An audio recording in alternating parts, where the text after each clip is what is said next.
എനിക്ക് മെഡിക്കൽ കോളേജിൽ നിന്ന് കോള് വരുന്നത് ഏകദേശം ഒരു 10:50 കോള് വരുന്നത്.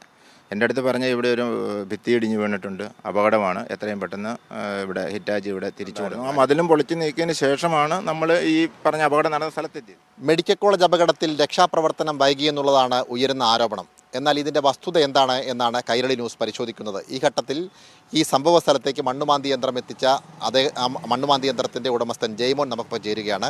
ജയ്മോനോട് തന്നെ നമുക്ക് ചോദിക്കാം എന്താണ് ഇതിൻ്റെ വസ്തുതയെന്ന്.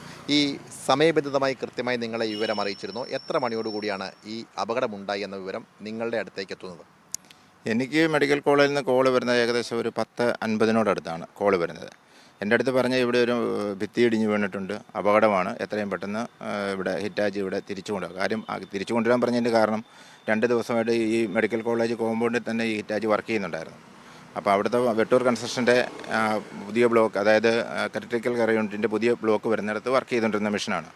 അപ്പോൾ അത് വർക്ക് കഴിഞ്ഞുകൊണ്ട് ഞങ്ങൾ ഇന്നലെ രാവിലെ ഈ മെഷീൻ ഇവിടുന്ന് കയറ്റി ഏകദേശം ഒരു 10 മണിയോടുകൂടി ഇവിടുന്ന് ഞങ്ങൾ വണ്ടി എടുത്ത് ഷിഫ്റ്റിംഗ് വണ്ടിയിൽ കയറ്റി അടുത്ത സൈഡിലേക്ക് പോയതാണ്. അപ്പോൾ ഒരു 10:50 എനിക്ക് കോള് വരുന്നു, ഈ മെഷീൻ എത്രയും പെട്ടെന്ന് തിരിച്ചു കൊണ്ടുവരണം, ഇവിടെ അപകടം ഉണ്ടായിട്ടുണ്ടെന്ന് പറയും. അപ്പോൾ ഞാൻ അടുത്ത വർക്ക് ക്യാൻസൽ ചെയ്തിട്ട് അപ്പോൾ തന്നെ ആ വണ്ടി തിരിച്ചു വരാൻ പറഞ്ഞു. ഏകദേശം ഒരു 10:50 കോൾ ലിസ്റ്റിനകത്ത് ഈ കാര്യങ്ങൾ വ്യക്തമായിട്ട് അറിയാൻ കഴിയുമല്ലോ, എത്ര മണിക്കാണ് വിളിച്ചത് എന്നതിനെ സംബന്ധിച്ച്. അപ്പോൾ അത് ഒരു കൃത്യമായ സമയമാണല്ലോ. എത്ര മണിയാണ് സമയം? എനിക്ക് 10:50 കോള് വരുന്നു. 10:53 ഞാൻ ഷിഫ്റ്റിംഗ് വണ്ടിയിലെ ഡ്രൈവറെ വിളിച്ചിട്ടുണ്ട്, നിങ്ങൾക്ക് തന്നെ കാണാം, ഇത് കണ്ടു. വിജയൻ ടിപ്പർ, ഈ ടിപ്പറിലായിരുന്നു വണ്ടി കയറ്റി ഈ മണ്ണുമാന്തി യന്ത്രം കൊണ്ടുപോയത്. ആ ടിപ്പർ ഡ്രൈവറെയാണ് വിളിച്ചത്. അപ്പം ഞാൻ ഉടനെ തന്നെ ഇവിടെ തിരിച്ചു വരാൻ പറഞ്ഞു.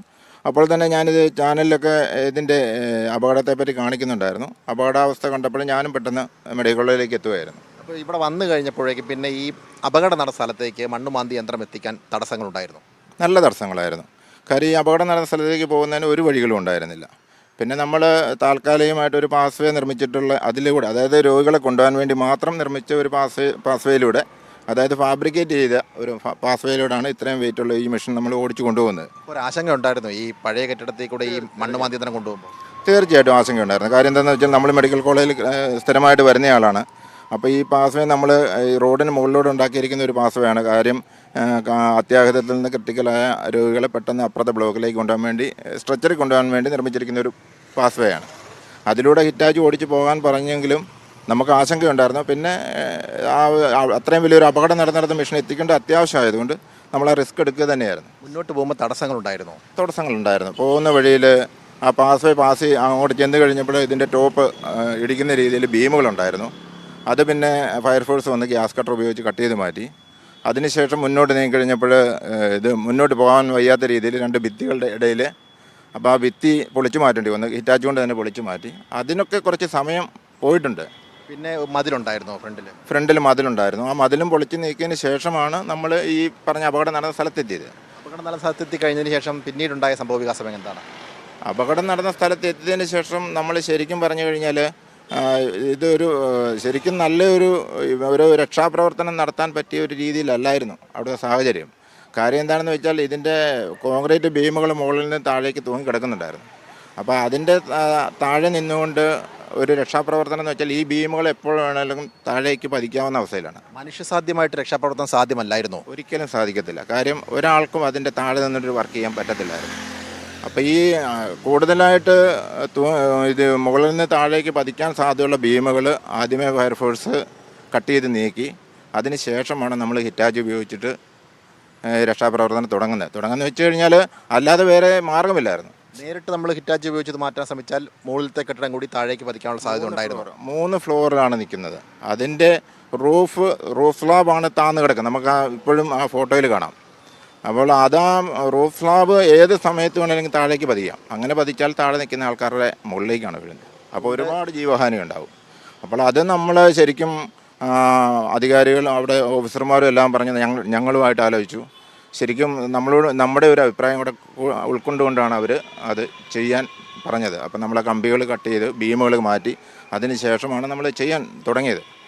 ഹിറ്റാച്ചി എത്തിയതിന് ശേഷം ഒരു 15 മിനിറ്റ്, അതിൽ കൂടുതൽ സമയം എടുത്തിട്ടില്ല ഈ ബോഡി നമുക്ക് റിമൂവ് ചെയ്യാനായിട്ട്. അത്രയും മനുഷ്യസാധ്യം ആയ ഒരു രക്ഷാപ്രവർത്തനം നടക്കാത്തത് കൊണ്ടാണ് മണ്ണുമാന്തി യന്ത്രം അവിടേക്ക് എത്തിച്ചത് അല്ലേ? അതെ മനുഷ്യസാധ്യമായിട്ട് ചെയ്യാൻ സാധിക്കത്തില്ലായിരുന്നു.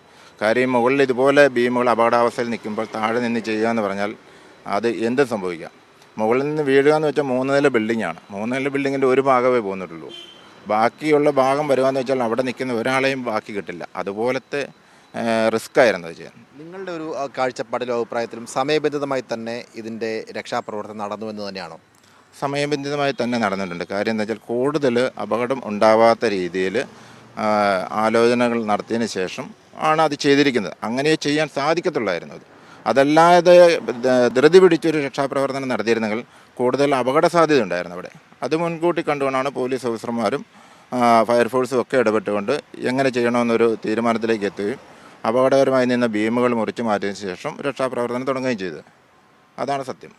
രക്ഷാപ്രവർത്തനത്തിൽ നേരിട്ടിടപെട്ട മണ്ണുമാന്തി യന്ത്രത്തിൻ്റെ ഉടമസ്ഥൻ്റെ വാക്കുകളാണ് ഈ കേട്ടത്. എത്രത്തോളം റിസ്ക് ഏറ്റെടുത്തുകൊണ്ടാണ് അവർ അവിടേക്ക് ഈ മണ്ണുമാന്തി യന്ത്രം എത്തിച്ചത് എന്ന ജയമോൻ്റെ വാക്കുകളിലൂടെ വ്യക്തമാണ്. കാരണം പോയ വഴികളിൽ ഉണ്ടായിരുന്ന തടസ്സങ്ങൾ, ബീമിൻ്റെ ഭാഗങ്ങൾ അറത്തുമാറ്റി, ഒപ്പം തന്നെ തൂണിൻ്റെ ഭാഗങ്ങൾ പൊളിച്ചുമാറ്റി, മതിലുണ്ടായിരുന്നത് പൊളിച്ചുമാറ്റി.